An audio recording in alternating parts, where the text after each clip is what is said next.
Selamat datang di Cabe Channel.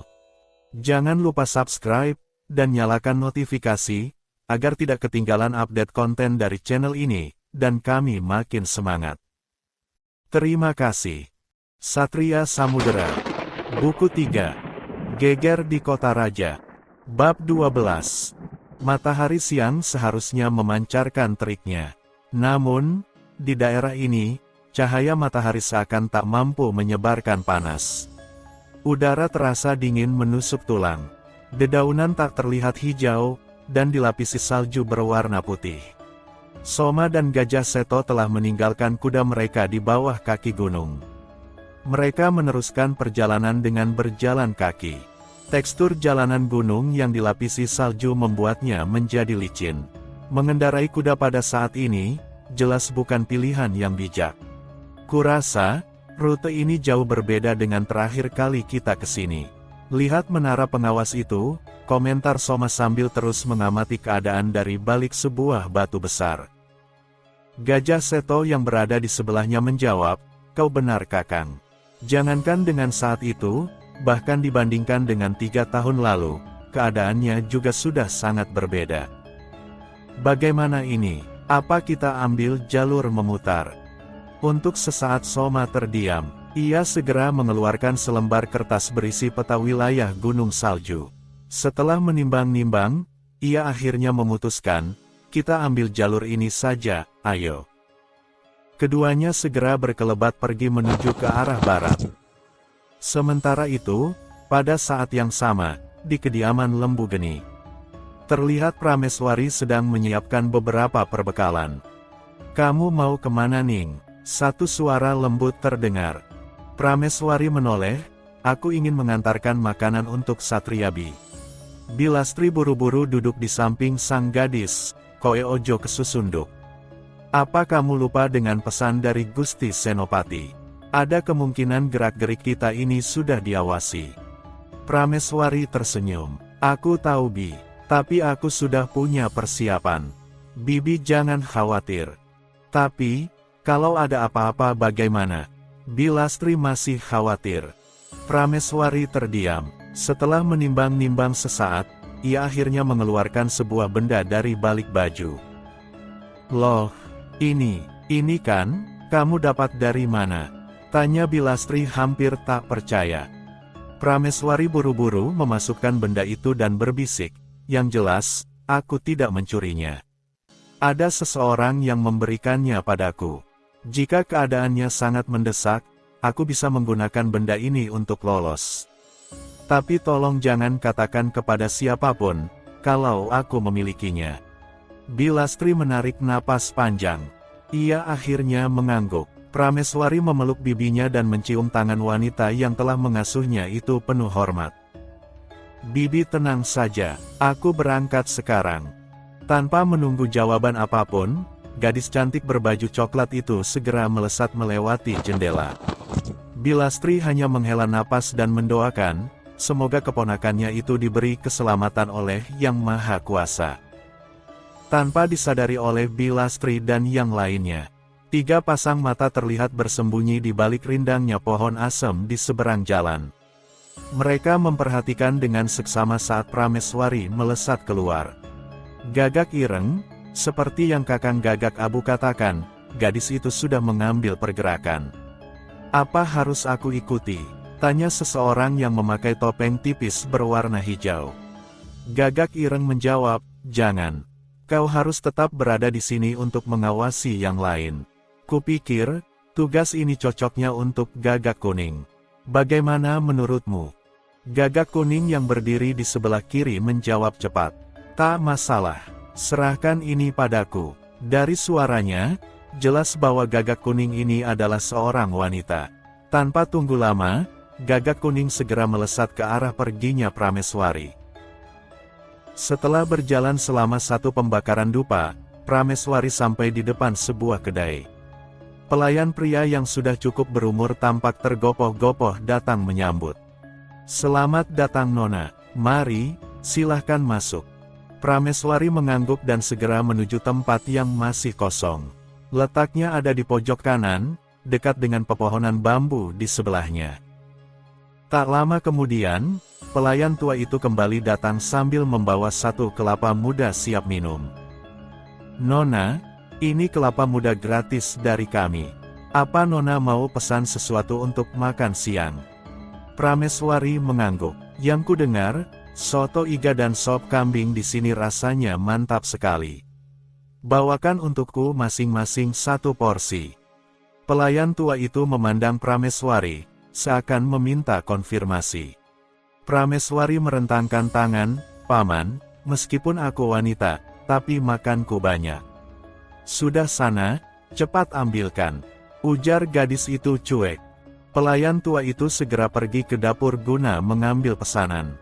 Tak sampai setengah pembakaran dupa, ia telah kembali bersama pelayan wanita yang seumuran. "Buset, betul kata Satria. Di sini pekerjanya sudah berumur semua," batin Prameswari sambil geleng-geleng kepala. Setelah kedua pelayan itu meletakkan pesanan, Prameswari mulai menyantap makanannya. "Mantap, rasanya benar-benar mantap," puji sang gadis senang.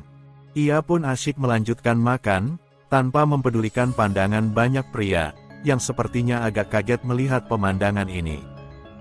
Pada saat ini, ada 3 orang pria berbadan besar dan berwajah kasar masuk ke dalam kedai. Setelah mengedarkan pandangan, ketiga orang ini duduk di samping meja Prameswari. "Pelayan, pelayan," seru salah seorang dengan nada kasar. Pelayan tua yang tadi menyambut Prameswari datang dengan tergesa. "Apa yang bisa saya bantu, tuan-tuan?" tanya Pak Tua itu ramah. Ketiga orang sangar itu saling pandang dan menggeleng dengan ekspresi meremehkan. Seseorang dengan bekas luka di pipi kiri membentak, "Kenapa yang datang malah Pak Tua bau tanah ini? Yang kami mau adalah pelayan wanita. Cepat suruh kemari. Pembeli adalah raja, pergi panggilkan pelayan wanitanya." Pak Tua itu pucat karena dibentak-bentak seperti ini. Tanpa sanggup berkata-kata, ia segera berjalan cepat ke belakang. Tak lama, seorang pelayan lain datang, dan bertanya dengan ramah. "Apa yang bisa saya bantu, tuan-tuan?" Melihat pelayan yang baru datang ini, ketiga orang berwajah sangar yang tengah asyik minum, kompak menyemburkan minuman mereka. "Buset, ku bilang pelayan wanita, kenapa yang datang malah nenek-nenek keriput dan bau minyak urut?" kata seorang dari mereka. "Betul, ini keterlaluan. Tak bisa diberi ampun," timpal yang lain. Ia langsung membanting botol araknya hingga hancur. Melihat pemandangan ini, pelayan wanita yang sudah sepuh itu sangat ketakutan. Lututnya bergetar, tapi ia tak ada tenaga untuk menggerakkan langkahnya. Salah seorang di antara para begundal itu segera berdiri. Dengan kasar, ia melangkah menuju wanita tua pelayan. Saat ia hendak menamparkan pelayan malang itu, terdengarlah sebuah suara. "Kalau mau cari wanita, kalian salah alamat. Ini rumah makan, bukan rumah bordil." Ketiga orang ini sontak menoleh ke sumber suara. Mereka melihat Prameswari yang tadi berbicara, tampak asyik menyedot sumsum dari sop kambing di mejanya. Melihat ada gadis cantik di sana, ketiga orang ini kompak saling pandang dan tersenyum penuh arti. "Hahaha, tak kusangka, di sini ada bidadari yang sedang numpang makan," kata pria dengan bekas luka di pipi. Temannya yang tadi hampir menamparkan pelayan tua ikut bicara, "Benar. Gadis manis, daripada kau makan sendirian, bagaimana kalau kami temani?" Prameswari tersenyum, "Idemu bagus juga. Tapi aku punya ide yang lebih baik." Merasa tawarannya diterima oleh sang gadis cantik, ketiga orang ini sontak bertanya, "Apa idemu?" Prameswari berdiri. Sambil memainkan rambut, ia berkata, "Akan kubawa serta 3 wanita lain untuk menemani kalian. Bagaimana?" Mendengar itu, ketiga begundal ini saling tatap. Mata mereka berbinar tanda setuju. "Kalau ditambah dengan dirimu, jadinya ada 4 wanita, kan?" tanya orang yang cambangnya paling tebal. Prameswari mengangguk, "Ya, dengan aku jadi berempat. Bagaimana, apa kalian setuju?"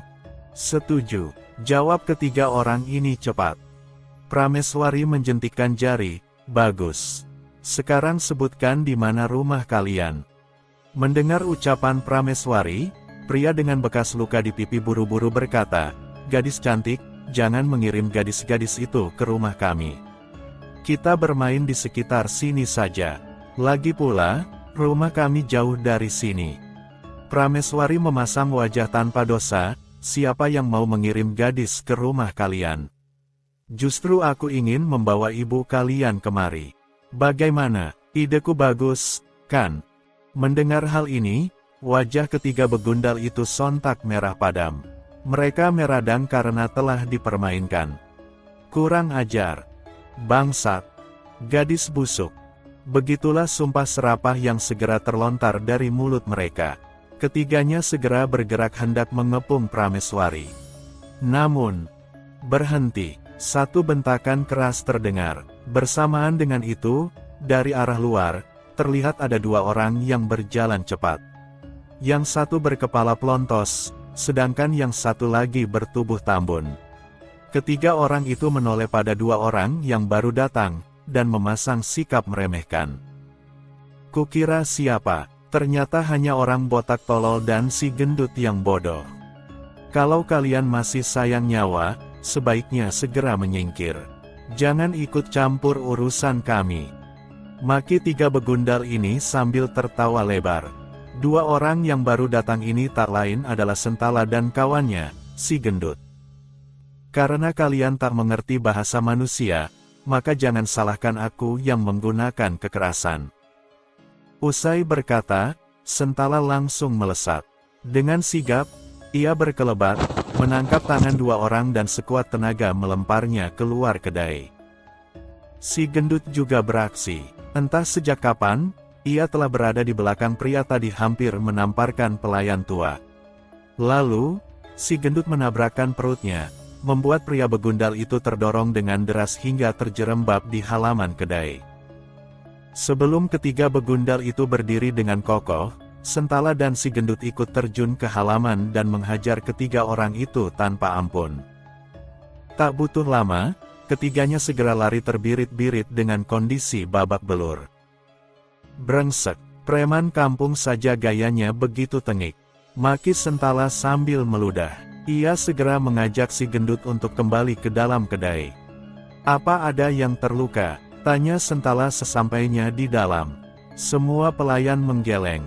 "Untung ada Nak Gundul. Kalau tidak, mungkin Simbok sudah celaka. Bagaimana kalau Simbok juga diperkosa?" Sentala menelan ludah. Entah kenapa, ludahnya terasa pahit. Mungkin karena mendengar ucapan narsis wanita tua di depannya ini. Siapa juga yang akan memperkosa nenek tua seperti itu? Atau karena sekarang hampir semua orang memanggilnya Gundul. Kakang Gundul, Nak Gundul, petugas Gundul, centeng Gundul, pokoknya serba Gundul. Pendek kata, sejak Satria menyapanya sebagai Gundul, semuanya jadi ikut-ikutan. Prameswari yang melihat kedatangan Sentala segera berdiri. "Kakang Gundul, kebetulan sekali bisa bertemu di sini." Sentala menoleh. Saat melihat bahwa gadis cantik itu ternyata Prameswari, ia tersenyum hormat. "Oh, rupanya kekasih Raden Satria. Lama tak bertemu. Nona semakin cantik saja, hahaha." Prameswari mengibaskan tangan. "Aku sudah cantik dari lahir. Siapapun yang mengatakan itu, tak ada pengaruhnya bagiku." Sentala menggelengkan kepala. Dalam hati ia membatin, busyat. Tingkat percaya dirinya luar biasa. Mirip sekali dengan Satria. Tunggu. Kalau Satria, daripada dibilang percaya diri, mungkin lebih mirip disebut tidak tahu malu. Melihat si Gundul masih terbengong, Prameswari menepuk pundak pria kekar itu. "Ayo duduk, temani aku sebentar." Sentala tersadar dari lamunannya dan segera mengambil posisi. "Bagaimana kabar Raden Satria?" tanya si Gundul. "Pemuda sialan itu setahuku baik-baik saja," jawab Prameswari sambil memasang ekspresi cuek. "Tapi sebelum itu, mari kita minum dulu." Sentala melirik sekilas, namun tidak bereaksi apa-apa. Kening Prameswari mengernyit, kenapa? Kau tidak mau? Sentala buru-buru berujar, itu bukan arak, kan? Prameswari mengangkat alisnya. Ada apa? Apa kau sudah tidak minum arak lagi? Sentala menggaruk-garuk kepalanya yang tak berambut, lalu berkata, Raden Satria pernah bilang, bahwa minum arak dapat menghilangkan akal. Sebagai seorang pendekar, kami pasti memiliki banyak musuh. Jadi, sangat penting untuk selalu menjaga kewarasan. Itu kalau kami mau berumur panjang. Prameswari tersenyum. Pemuda itu memang benar. Tak disangka, mantan perampok kawakan seperti Sentala saja bisa terinspirasi olehnya. Jangan khawatir, ini hanya air kelapa muda, ujar Prameswari seraya menyodorkan satu gelas besar. Sentala mengerti. Ia menerima gelas besar itu dan langsung menengak isinya sampai habis. Segar sekali. Ini baru air kelapa, pujinya puas. Setelah minum, mereka bertiga makan bersama, lalu mengobrol ngalur ngidul. Prameswari bertanya tentang alamat si Gundul, pekerjaannya saat ini, dan apakah dia sudah menikah atau belum. 2 pembakaran dupa berlalu. Setelah sedikit berbasa-basi kembali, Prameswari pamit. Sentala dan si gendut mengantarkan hingga sampai di pagar kedai. Mereka masih berdiri di sana sampai bayangan Prameswari menghilang di telan keramaian ibu kota. Seorang pria parubaya terlihat mendekati Sentala dan si Gundul. Sepertinya kau sangat menghormati gadis cantik itu, Kang. Jangan bilang kau punya maksud tersembunyi padanya. Sentala menoleh dan melihat penanggung jawab kedai yang tadi bertanya. Hus, jangan ngawur kau Mas Broto. Mana ada aku punya maksud tersembunyi padanya. Kalaupun ada kesempatan, aku mana berani. Sergah Sentala. Mas Broto mengernyitkan kening. Loh, kenapa? Kalau ada kesempatan, meski kamu gundul dan sudah agak berumur, tak ada masalah jika gadis cantik itu mau menerima. Si gendut yang masih asyik memegang tulang kambing ini ikut bicara, karena gadis itu adalah kekasih Raden Satria. Buset, Mas Broto terkejut. Dia kekasih Raden Satria, kenapa kalian tak bilang padaku? Haduh, mana tadi aku menarik bayaran penuh darinya. Dan juga, oh celaka. Sentala bertanya, apa yang celaka? Mas Broto memasang wajah panik. Tadi, aku juga sempat memarahinya. Buset, kenapa kau sempat-sempatnya memarahi dia? Tanya Sentala terkejut. Mas Broto menjawab, tadi, sebelum membayar pesanan, gadis itu sempat minta izin ke kamar kecil. Namun, saat membuka pintu belakang, entah bagaimana ia menyenggol tempayan berisi ayam opor. Tempayan itu jatuh menumpahkan isinya. Disitulah aku sempat marah-marah dan menuntut uang ganti rugi. Sentala dan si gendut menyengir jahil. Nanti kalau ketemu Raden Satria, kau tinggal jelaskan saja sendiri. Tapi perhatikan bahasamu, kamu tahu kan bagaimana karakter pemuda sakti itu. Kami pergi dulu. Tunggu dulu, Kang. Kakang Gundul, nanti bantu aku ya. Kakang. Mas Broto masih berteriak-teriak, tapi Sentala dan si gendut terus berjalan seakan tak peduli. Menjelang sore, gerimis mulai turun membasahi ibu kota. Di sebuah aula besar, seorang pria berbaju hitam dengan topeng tipis berwarna biru duduk di atas sebuah kursi. Di sebelah kirinya, ada sosok lain yang mengenakan topeng berwarna abu-abu. Sedangkan yang di kanan bertopeng merah darah. Gagak Abu, apa sudah ada hasil dari penyelidikanmu? Tanya pria yang bertopeng biru. Sudah Raden, jawab Gagak Abu sopan. Ia segera memberi isyarat. Gagak hitam yang sedang berdiri di pintu segera keluar. Tak lama, ia kembali bersama dengan Gagak kuning. Gagak kuning melapor pada komandan. Gagak biru mengangguk. Kerja bagus. Berikan laporanmu pada Gagak Abu.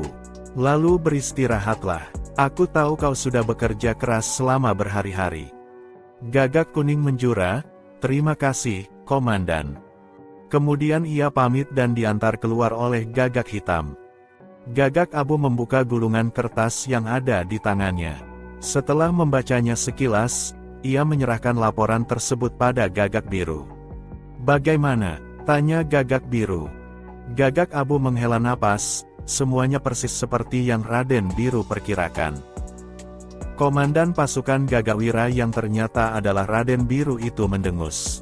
"Aku sudah bilang berkali-kali, tapi mereka masih saja berbuat seperti itu. Ya sudah, aku tak akan ikut campur." Gagak Abu buru-buru berkata, "Tapi Raden, jika kita tak ikut campur, bukankah posisi kita akan kurang diuntungkan? Tolong dipikirkan lagi." Raden Biru berdiri dengan malas. "Kalau aku bilang tidak, ya tidak. Kau mau bertindak, silahkan saja. Aku menghormatimu dan aku tak akan mencegahmu. Tapi, aku tak akan ikut campur jika ada apa-apa." Gagak Abu menatap tak berdaya pada sosok yang mengenakan topeng berwarna merah darah di sebelahnya.